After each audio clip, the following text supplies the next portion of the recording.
Bismillahirrahmanirrahim. Assalamualaikum warahmatullahi wabarakatuh. Salam sejahtera bagi kita semua. Om Swastiastu, Namo Buddhaya, salam kebajikan. Kepada yang terhormat Bapak Presiden Republik Indonesia, Bapak Joko Widodo. Yang terhormat Bapak Wakil Presiden Republik Indonesia, Bapak Ma'ruf Amin. Yang terhormat Menteri Kesehatan Republik Indonesia, Bapak Budi Gunadi Sadikin. Yang terhormat Sekretaris Jenderal WHO, Bapak Dr. Tedros Adhanom. Dan yang terhormat seluruh delegasi dari negara-negara di dunia.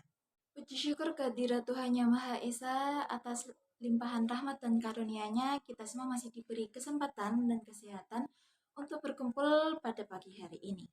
Hadirin sekalian, perkenalkan saya Zahratul Milati, perwakilan dari Indonesia yang akan menyampaikan mengenai pidato proses penanggulangan tuberkulosis.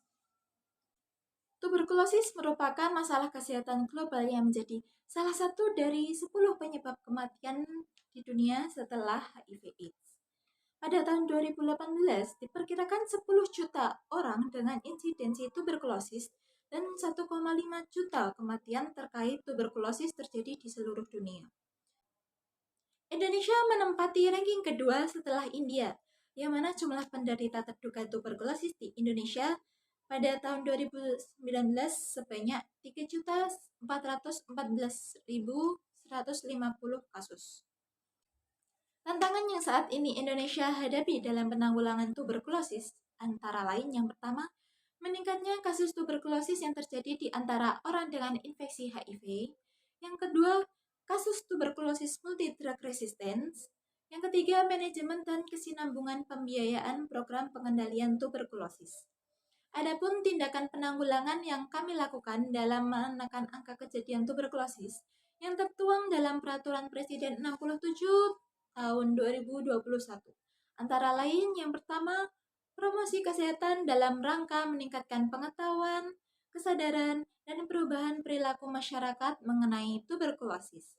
Lalu yang kedua, pengendalian faktor risiko dilakukan melalui yang pertama, peningkatan derajat kesehatan perseorangan. Yang kedua, intervensi perubahan perilaku masyarakat. Yang ketiga, peningkatan kualitas rumah tangga pasien perumahan dan permukiman. Yang keempat, pencegahan dan pengendalian infeksi tuberkulosis di fasilitas pelayanan kesehatan dan ruang publik.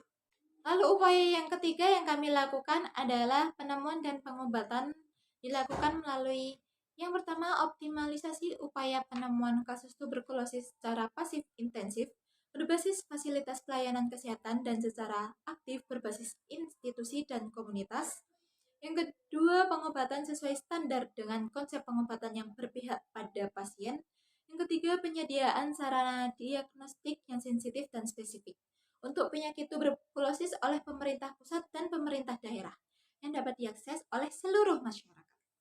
Lalu upaya yang keempat adalah pemberian kekebalan dilakukan melalui imunisasi yang dilaksanakan sesuai dengan ketentuan peraturan perundang-undangan. Lalu yang kelima, pemberian obat pencegahan ditujukan kepada kontak dengan pasien tuberkulosis, orang dengan HIV atau AIDS yang terbukti tidak menderita tuberkulosis, dan orang yang mengalami penurunan fungsi sistem imun. Oleh karena itu, kami mengajak WHO dan juga negara-negara delegasi untuk memberikan dukungannya agar Indonesia dapat menurunkan angka kejadian tuberkulosis. Terima kasih saya ucapkan, stay safe and stay healthy. Wassalamualaikum warahmatullahi wabarakatuh.